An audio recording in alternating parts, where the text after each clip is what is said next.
10장입니다. 히브리서 10장 1절에서 18절까지입니다. 히브리서 10장 1절에서 18절까지 다 같이 한 음성으로 읽겠습니다. 시작. 율법은 장차 올 좋은 일의 그림자일 뿐이요 참 형상이 아니므로 해마다 늘 드리는 같은 제사로는 나오는 자들을 언제나 온전하게 할 수 없느니라.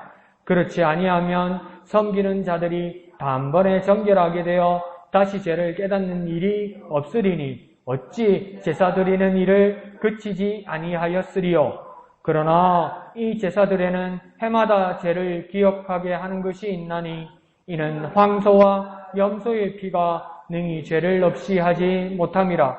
그러므로 주께서 세상에 임하실 때에 이르시되 하나님이 제사와 예물을 원하지 아니하시고 오직 나를 위하여 한 몸을 예비하셨도다. 번제와 속죄제는 기뻐하지 아니하시나니 이에 내가 말하기를 하나님이여 보시옵소서. 두루마리 책에 나를 가리켜 기록된 것과 같이 하나님의 뜻을 행하러 왔나이다 하셨느니라.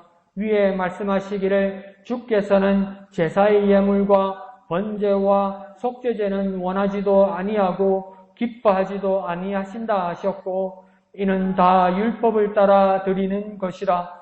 그 후에 말씀하시기를 보시옵소서. 내가 하나님의 뜻을 행하러 왔나이다 하셨으니 그 첫째 것을 폐하심은 둘째 것을 세우려 하심이라. 이 뜻을 따라 예수 그리스도의 몸을 단번에 드리심으로 말미암아 우리가 거룩함을 얻었노라. 제사장마다 매일 서서 섬기며 자주 같은 제사를 드리되 이 제사는 언제나 죄를 없게 하지 못하거니와 오직 그리스도는 죄를 위하여 한 영원한 제사를 드리시고 하나님 우편에 앉으사 그 위에 자기 원수들을 자기 발등상이 되게 하실 때까지 기다리시나니 그가 거룩하게 된 자들을 한 번의 제사로 영원히 온전하게 하셨느니라. 또한 성령이 우리에게 증언하시되 주께서 이르시되 그날 후로는 그들과 맺을 언약이 이것이라 하시고 내 법을 그들의 마음에 두고 그들의 생각에 기록하리라 하신 후에 또 그들의 죄와 그들의 불법을 내가 다시 기억하지 아니하리라 하셨으니 이것들을 사하셨은즉 다시 죄를 위하여 제사 드릴 것이 없느니라. 아멘. 자, 아주 명쾌하게 끝이 납니다. 죄를 위한 제사는 다시 없다. 다시 드릴 일이 없다. 이렇게 단호하게 말씀하시면서 우리에게 해방과 자유를 선포하고 계십니다. 그래서 우리가 알고 있는 상식으로 율법이라는 것을 이야기하게 되면 율법과 복음이 비교되는 걸로 우리는 생각할 수 있습니다. 그런데 오늘 본문에서는 율법에 대해서 많이 이야기를 하는데 그와 대치하는 대척점에 있는 복음에 대해서 아주 구체적으로 말씀하고 있지는 않습니다. 그것보다는 뭡니까? 율법을 드러내면서 율법에 있는 가장 정점에 있는 것을 어떻게 다루어야 되고 어떻게 완성해야 되고 어떻게 보완해야 되고 어떻게 처리해야 될지를 말씀하고 있습니다. 그러니까 여기서 본문에서는 뭐냐면 율법의 정점, 가장 중요한 문제는 뭐냐? 제사라고 이야기하고 있는 겁니다. 이 제사를 어떻게 보고 어떻게 해결하고 어떻게 극복하고 어떻게 완성해야 할지를 살펴보면 알 수 있습니다. 왜 제사가 중요하냐면 우리 죄의 문제가 걸려있기 때문입니다. 제사가 우리 죄의 문제를 해결하려고 하는데 그게 완전하게 문제가 이때까지 해결되지 않았는데 어떤 제사, 어떤 법에 어떤 제사가 와서 이 문제를 해결한다고 말씀하고 있는 겁니다. 그래서 1절을 보면 이 거대하고 위대하고 하나님 말씀을 담아 놓고 있는 이 율법이 참 형상이 아니라고 이야기합니다. 율법도 하나님 말씀을 붙든 거죠. 율법이 하나님 말씀을 담은 거죠. 왜요? 모세가 시내산에서 하나님 하시는 말씀을 적었다고 말하기도 하고 어떤 부분에서 하나님께서 그 돌판에다 직접 쓰셨다고 말했기 때문에 율법은 무엇입니까? 하나님의 말씀입니다. 하나님의 것입니다. 그런데 이게 뭡니까? 참 형상이 아니라는 폭탄 발언을 합니다. 그러면서 또 더 못을 박을 때 뭐라고 합니까? 참 형상이 아니기 때문에 그림자일 뿐이라고 이야기합니다. 그러니까 이게 유대 교인들에게는 큰일 날 소리죠. 이때까지 우리가 믿고, 이때까지 의지하고, 이때까지 우리가 지키고 살아왔는데, 이게 아니라고 그러면, 이게 진짜가 아니라고 그러면, 이게 진짜 모양이 아니고, 이게 그림자일 뿐이라고 이야기할 때, 얼마나 무시무시한 이야기가 되겠습니까? 그렇지만, 이 율법의 제사가 무엇을 완성시키지 못한다는 것을 그 누구도 부인할 수 없었습니다. 그러니까 유대인들도 이것을 인정할 수밖에 없었고 그리스도인들은 딴 것을 기대하고 있었던 겁니다. 그래서 1절 하반절에서도 분명하게 말하고 있습니다. 온전하게 할 수 없다. 이 율법의 제사로는 온전하게 할 수 없다. 온전하게 할 수 없다는 말은 우리가 쉽게 생각하면 뭡니까? 부족하다. 완전하지 못하다. 하나님의 말씀을 담은 율법이지만 이것만으로는 온전하게 할 수 없기 때문에 부족하다. 곧 완전하지 못하다는 것을 유대인들도 구약 말씀을 보는 사람들도 다 알고 있었을 것입니다. 그런데 율법에서 제사가 추구하는 목적은 2절에서 뭐라고 이야기하고 있냐면 단번에 정결하게 되어 다시 죄를 깨닫는 일이 없어야 하는 겁니다. 원래는 그렇게 돼야 되는 겁니다. 그래서 그걸 추구했던 겁니다. 율법의 제사도 추구하는 목적이 그거였어요. 이 죄에 대해서 한 번에 정결하게 되어서 다시 죄를 깨닫는 일이 없다는 말은 뭡니까? 죄가 다시 생각나지 않아야 된다는 겁니다. 죄가 생각난다는 것을 우리 개인적으로 뭐라 말할까요? 죄책감이겠죠. 죄책감. 죄책감이라는 것은 무엇입니까? 우리의 죄책, 그러니까 죄의 무게가 있다는 것은 뭡니까? 우리 죄가 다시 살아났다는 거죠. 그러니까 죄를 다시 깨닫는다는 건 뭡니까? 내게 죄가 아직 있다는 것을 다시 생각나게 한다는 겁니다. 깨닫는다는 것은 다시 죄가 있다는 것을 내가 생각나게 한다는 겁니다. 그러니까 3절에서도 이 율법의 제사가 해마다 죄를 기억하게 하더라는 겁니다. 해마다 죄가 기억나기 때문에 뭡니까? 해마다 제사를 지내는 거예요. 해마다 대속죄일이 7월에 대속죄일이 계속 다가오는 거예요. 그러면서 무시무시한 거예요. 지성소 안에 들어가려면 아무도 못 들어가고 대제사장이 1년에 딱 한 번 들어가는데 그 절차를 따라 조심 안 하면 이 죄의 문제 때문에 큰일 나는 거예요. 대제사장마저도. 그래서 뭘 달고 갑니까? 대제사장 몸에 방울도 달고 줄도 달고 가는 거예요. 방울 소리가 안 나면 아 죽었구나. 죽었으면 시신을 데리고 나와야 되는데 들어갈 수가 있어야지. 들어가는 사람도 죽으니까. 그러니까 줄 매단거려가지고 끄집어 당기려고. 그 정도로 무시무시한데 매년 다시 죄가 생각나서 제사를 지내야 하더라는 겁니다. 그러니 이 내 죄가 기억난다는 것은 무엇이겠습니까? 죄가 사라지지 않고 죄가 살아나더라는 겁니다. 이 정말 난감한 거죠. 하나님 앞에서 제사 지내서 용서받았다 이랬는데 다음 해에 대속죄일이 오면 죄가 같이 살아나더라는 겁니다. 대속죄는 하나님께서 용서해 주신다는 말인데 내가 용서해 주신다는 말은 감사한 일이기도 하지만 내가 용서받을 죄가 있다는 거 아닙니까? 그러니까 죄가 그대로 다시 살아나더라는 겁니다. 이게 얼마나 괴로울까요? 이거 얼마나 괴로울까요? 해결이 안 되니까. 해결됐다고 생각했는데, 은혜받았다고 생각했는데, 그게 살아나니까요. 그래서 4절은 이렇게 되는 한 가지 이유를 어렴풋이 말하고 있습니다. 왜 이렇게까지 죄가 매번 다시 생각나느냐? 이건 뭐냐? 4절에 죄의 당사자가 아니라 황소와 염소의 피로 죄를 해결하려고 하다 보니 이게 잘 안 되더라는 겁니다. 왜요? 황소와 염소의 피로 이 죄를 해결하려고 하는 것은 뭡니까? 대신하려고 한다는 겁니다. 대신하려고 한다는 건 뭡니까? 내 자기 자신이 아니라는 겁니다. 내 자기 자신이 아니라는 거예요. 황소는 황소고 염소는 염소지 내 자신이 아니라는 거예요. 그러니까 이게 내 대신 죽을 수 있다고 생각할 수 없다는 거예요. 그리고 게다가 무엇입니까? 사람보다 못한 짐승이잖아요. 그러니까 그 사람보다 못한 짐승으로 어떻게 내 죄가 해결되겠냐는 겁니다. 그러니까 어떤 분들은 그렇게 말합니다. 황소와 염소의 피로 대신하는 것이 아니고 내 죄는 여전히 있고 황소와 염소를 잡아서 피를 내므로써 내가 저렇게 죽어야 되는데 내 죄가 저렇게 해결돼야 되는데 만날 아쉬움과 두려움과 공포가 게 있다는 겁니다. 순간이라도 잠시라도 죄가 해결되는 게 아니라는 겁니다. 그때 그 제사 지내는 사람들도 다 알고 있다는 겁니다. 이 황소와 염소가 내 대신 죽어서 내 죄가 잠시라도 해결되거나 내 죄책감이 덜어진다고 아무도 생각 안 하고 있었다는 겁니다. 그 순간에 뭘 생각하냐면 내 죄가 내 죄 때문에 내가 저렇게 죽어야 되는데 그런 생각만 가지고 있더라는 겁니다. 해결이 안 되더라는 겁니다. 그러니까 이게 뭐가 됩니까? 해결됐다고 착각하고 있다가 다시 살아나니까 뭐 만성이 되고 재발하는 것 같단 말이에요. 그러면 율법이 무슨 소용이 있습니까? 율법을 따라 제사 지내는 걸 왜 합니까? 율법은 아무 소용없네요. 아니 하나님이 주셨는데 왜 또 율법이 소용이 없겠습니까? 율법은요 하는 일은 그거밖에 없습니다. 죄를 깨닫게 하는 겁니다. 죄를 깨닫게 하는 거예요. 그런데 이 율법의 제사법으로는 죄가 해결이 안 되더라는 겁니다. 더 쉽게 말해볼까요? 이 율법과 율법으로는 죄는 깨달았는데 이 제사로 죄가 해결이 안 되더라는 겁니다. 죄를요 깨달았는데 이게 해결이 안 되더라는 겁니다. 그러니까 진단은 됐는데 병명이 진단은 됐는데 치료가 안 되더라는 거예요. 치료가. 그러니까 율법의 역할은 무엇입니까? 죄를 깨닫는 겁니다.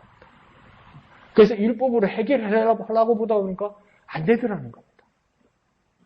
한번 해볼까요? 죄는 깨달았지만 죄가 해결되지 못한다. 죄는 깨달았지만 죄가 해결되지 못한다. 그게 율법과 제사들하는 겁니다.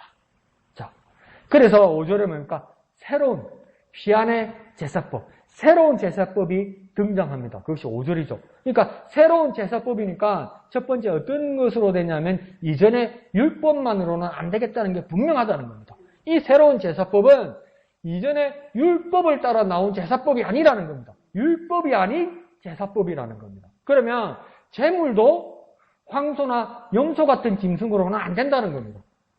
안 되는 거 뻔히 아니까. 이거 내가 아니니까. 나보다 못한 짐승들이니까 이걸로 해결 안 된다는 건 아니까 더 이상 제물을 황소와 염소의 피로는 그 짐승으로는 안 된다는 겁니다. 그러므로 어떤 방법과 어떤 길과 어떤 법을 새로 세우셨느냐? 가장 큰 대전제가 뭡니까? 주께서 세상에 임하셨다 이렇게 말하는 거예요.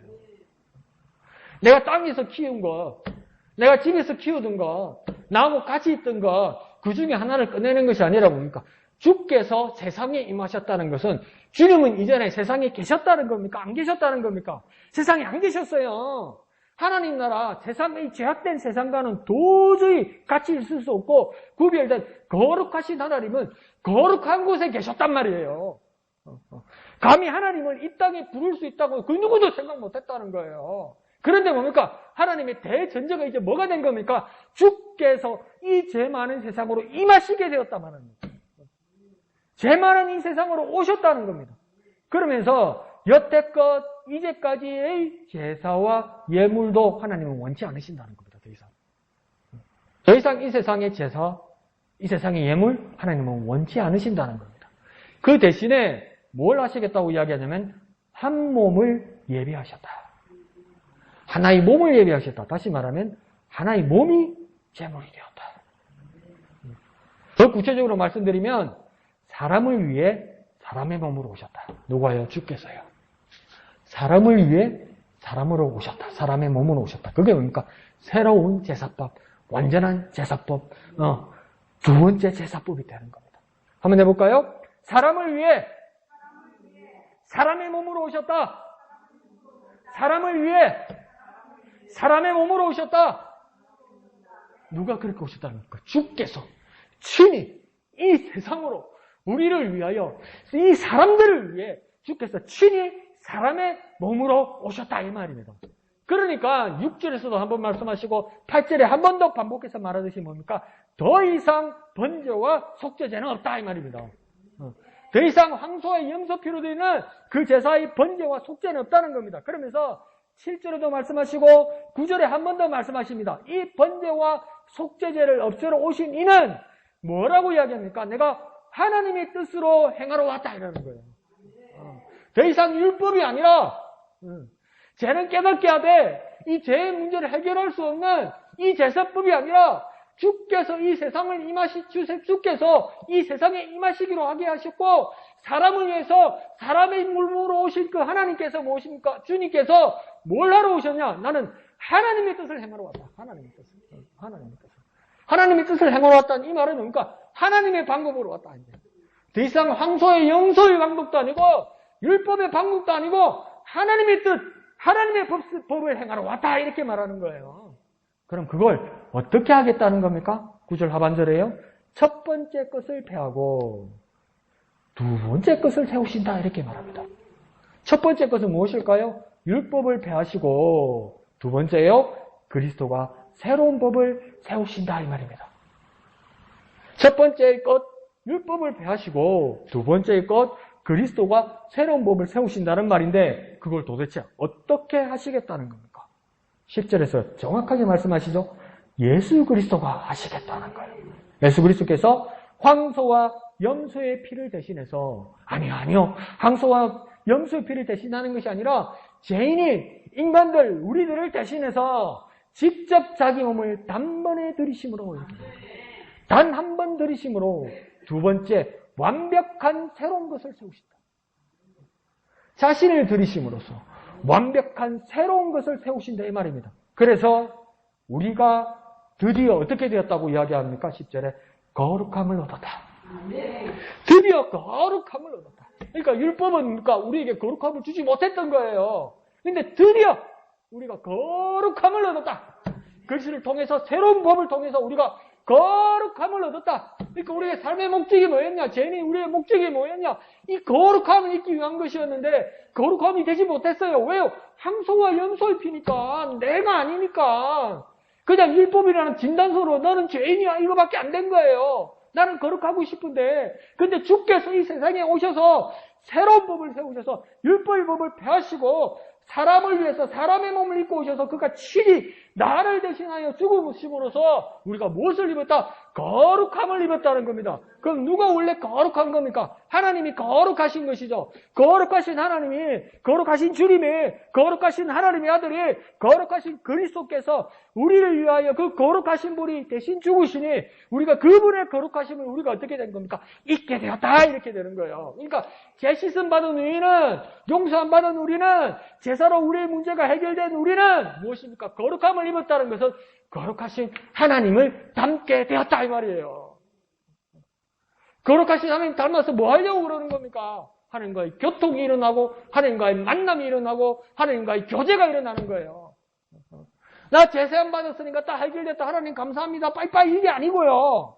이 거룩함은 하나님을 닮은 것이기 때문에 황소의 피와 염소의 피도 거룩함을 주지 못했기 때문에 왜요? 황소와 염소는 원래 거룩하지 못하니까. 그런데 주께서 세상에 오셨는데 그 거룩하신 주님께서 나를 위하여 이 큰 일을 행하셨기 때문에 내가 그 거룩함을 입었기 때문에 나는 하나님을 닮게 되었고 그 거룩하신 하나님과 교제하게 되었고 교통하게 되었고 이제 감히 기도할 수 있게 된 거예요. 그런 놀라운 일들이 일어났다는 겁니다. 근데 그 그리스도가 단번에 한 번에 영원히 온전히 어떻게 합니까? 완성하셨다. 완성하셨다. 더 이상 다른 문제 없이 완성하셨다. 한번 해볼까요? 그리스도가 단번에 한 번에 영원히 온전히 완성하셨다. 그리스도가 완성하셨다. 그 그리스도를 의지하는 그 그리스도의 행하신 위대한 일을 믿는 저와 여러분 되시기를 부탁드립니다. 자, 그러면서 11절, 12절은 두 가지 제사를 비교합니다. 그래서 11절의 제사는 율법의 제사는 어떻게 제사를 드렸다고 11절에 이야기하냐면 매일 자주 했지만 언제나 죄를 없이 하지 못했습니다. 진짜 열심히 하는데 진짜 잊어버리지 않고 하는데 진짜 부지런히 하는데 진짜 눈물나게 고생하는데 그게 결과가 제가 매번 다시 생기더라는 겁니다. 그것이 율법의 제사였다고 이야기합니다. 그런데 12절에서 그리스도는 한 번, 곧 뭡니까? 단 한 번. 그런데 그 제사는 어떻습니까? 영원하다는 겁니다. 한 번이었는데 영원하다는 겁니다. 누가 하셨기 때문에? 그리스도가 하셨기 때문에. 한 번이고 영원하다는 겁니다. 그런데 앞에 율법의 제사는요, 여러 번 했는데 뭡니까? 죄를 없이 하지 못하다는 거예요. 왜요? 거기는 염소와 황소의 피니까. 여기는 뭡니까? 그리스도가 하셨기 때문에 한 번인데 그 제사는 영원하더라는 겁니다. 한번 해볼까요? 한 번으로 영원하다. 한 번으로 영원하다. 왜 한 번으로 영원하겠습니까? 완벽하기 때문에. 완전하기 때문에. 그래서 단 한 번으로 영원하게 하셨다는 겁니다. 누가 그렇게 하셨다고요? 그리스도가 그렇게 하셨다는 겁니다. 그러면 또 누가 그렇게 하십니까? 오직 그리스도이기에 다른 이는 없다는 겁니다. 그리스도가 이것을 한 번에 영원하게 완벽하게 했기 때문에 그러면 그리스도 외에 또 누구가요? 아니요. 오직 그리스도밖에 없다는 겁니다. 그래서 그 제사는 이제 온전하게 완전하게 완벽하게 제가 사라지게 해서 율법의 부족과 그 아쉬움을 없애버렸다는 겁니다. 율법의 요구를 만족시켜버려서 율법을 없애버렸다는 겁니다. 이거 안 되니까 그냥 없는 걸로 이렇게 꾸겨 넣자는 게 아니고 이것이 이 율법의 요구를 그리스도의 희생으로, 그리스도의 죽음으로, 그리스도의 제사로 완벽하게 완성했기 때문에 폐기할 수 있다는 겁니다. 그래서 오직 한 번 그리스도가 단번에 그리고 영원한 제사로 완벽하게 완전하게 완성했다는 겁니다. 그러니까 오직 그리스도가 완성하셨다. 오직 그리스도가 완성하셨다. 그 제사를 오직 그리스도가 완성하셨다. 그 율법의 요구를 오직 그리스도가 완성하셨다. 수없이 많은 황소와 염소가 죽고 가장 좋은 것으로 하나님께 드려도 그것을 완성하지 못하고 아쉬움이 언제나 남고 부족함은 언제나 남아있었는데 오직 그리스도가 완성하셨다. 오직 그리스도만이 완성하셨다. 오직 그리스도만이 완전하게 하셨다. 그 믿음을 가지는 저와 여러분 되시길 부탁드립니다. 한번 해볼까요? 오직 그리스도가 완성하셨다. 오직 그리스도가 완성하셨다. 그 사람들 묻고 뭐가? 죄에 대한 율법의 요구를 오직 그리스도가 완성하셨다. 율법의 요구는 여전히 살아있었는데 막 황소 잡고 염소 잡고 피가 철철철철 흐르고 온 예루살렘 뭡니까 또랑이나 하수도에 막 피가 줄줄줄줄 흘러서 온통 피비린내인데 이러면 됐겠지는데 다음에 또 죄가 나타나고 다음에 또 죄가 나타나는데 오직 그리스도가 단 한 번으로 영원히 완성하셨다는 거예요. 이 일은 오직 그리스도로만 하면 가능하다는 거예요. 그러니까 우리의 믿음을 고백합시다. 오직 그리스도가 완성하셨다. 죄에 대한 율법의 요구를 오직 그리스도가 완성하셨다. 그러니까 율법을 완성하신 거예요. 그리스도가 율법을 완성하신 거예요. 자, 그럼 이 그리스도의 제사는 왜 이토록 완벽하고 영원한 것일까요? 이 완벽하고 영원한 이유를 16절에서는 이렇게 말씀하고 있습니다. 이 그리스도의 법이 우리 마음에 두고 우리 생각에 기록되기 때문이다. 그러니까 상식적으로 생각해 보십시오. 내 죄의 문제와 율법의 내 죄의 문제를 발각되게 하고 드러나게 해서 이 죄를 해결하라고 우리에게 청구하고 요구하는데 황소와 염소의 피를 잡아서 그러니까 황소와 염소 데려와가지고 내가 잡아가 피를 흘리면 그게 얼마나 비참합니까? 얼마나 비참합니까? 눈이 똘망똘망하고 살아있는 놈을 갖다가 그 잡으려고 그게 얼마나 비참합니까? 그 죄책감과 그 괴로움은 이루 말할 수 없죠. 그래도 뭡니까? 내가 정이 가고 마음이 아파도 손은 쏘고 나는 나라고요. 그죠? 나는 손가락 갖다가 손 하나 안 끊기고 피 한 방울 안 났다고요. 그죠? 괜히 엄한 소와 염소만 죽는 거라고요. 그러니까 나는 나고 소는 소예요. 그러니까 그냥 떨어져 있는 존재가 된다고요. 이게 해결이 안 된다고. 그러니까 바깥의 일이에요. 황소와 염소를 잡는 일 아무리 최선을 다해도 뭡니까? 이건 내가 아니고 나 바깥의 일이에요. 그런데 뭡니까? 이제 주께서 이 세상에 오셔서 사람으로 오셨단 말이에요. 사람을 위해서 사람으로 오셨단 말이에요. 그러니까 이 말은 뭡니까? 니하고 내하고 같다. 예수님 이렇게 말씀하시는 거예요. 너하고 같아. 너하고 나하고 같아. 옛날에 어르신들은 싫었지만 부부들 처음 신혼 때 남편도 부인도 뭐라고 부릅니까? 자기야 이러죠. 자기야. 그러면 옛날에 시부모님들 뭐랍니까? 야, 니는 니고 얘는 얘지. 니가 얘냐 이러잖아요. 니는 니고 얘는 얘 그러니까 자기야가 아니고 거기야 이래야지. 니가 자기잖아. 어떻게 저기가 자기냐 이러잖아요. 그런데 그 뜻은 자기는 뭡니까? 당신하고 나는 하나라는 걸 이야기잖아요. 당신하고 나는 똑같다는 이야기잖아요. 주님께서 내 자기가 되셨다는 말이에요. 내 자기가 되셔서 이 세상에 오셔서 몸으로 오셔서 한 몸으로 오셔서 죽으신 건 뭡니까? 이건 남의 일이 아니라는 거 아니에요. 이게 남의 일이 아니기 때문에 황소와 염소의 제사와는 다르게 이건 남의 일이 아니기 때문에 어디에 영향을 미칩니까? 내 마음에, 내 생각에. 아무리 양과 염소는 잡으면 저 바깥에. 그렇지만 그리스도가 나를 위해 죽으시는 그 모습은 뭡니까? 내 마음에, 생각이. 그래서 16절에 뭐랍니까? 그리스도의 법이 우리 마음에 두고 우리 생각에 기록된다. 한번 우리 옛날에 하던 거 한번 해볼까요? 손으로 한번 해볼까요? 내 마음에, 내 생각에. 근데 뭐랍니까? 내 마음에라는 겁니까? 내 마음에는 무슨 뜻입니까? 가장 깊이. 내 생각에는요, 가장 생생하게. 가장 생생하게. 한번 해볼까요? 내 마음에, 가장 깊이. 내 생각에, 가장 생생하게. 그 뜻이에요. 이거 떠나지 않겠다는 거예요. 내 마음에, 주님의 법이, 그리스도의 법이 내 마음에 들어오셔서 가장 깊이 누구도 뺏어갈 수 없고 누구도 훔쳐갈 수 없고 누구도 찾아갈 수 없이 내 마음 가장 깊이 들어와 계시고 이제 뭡니까? 내 생각에 오셔서 내 생각이 뭡니까? 기억나게 하는데 가장 생생하게 가장 생생하게 그래서 내 마음에 가장 깊이 내 생각에 가장 생생하게 한번 해볼까요? 내 마음에 가장 깊이 내 생각에 가장 생생하게 그리스도의 법이 그렇게 내게 있다는 겁니다. 그러면서 뭐라고 이야기합니까? 17절에 우리의 죄를 다시 기억하지 아니할 것이다.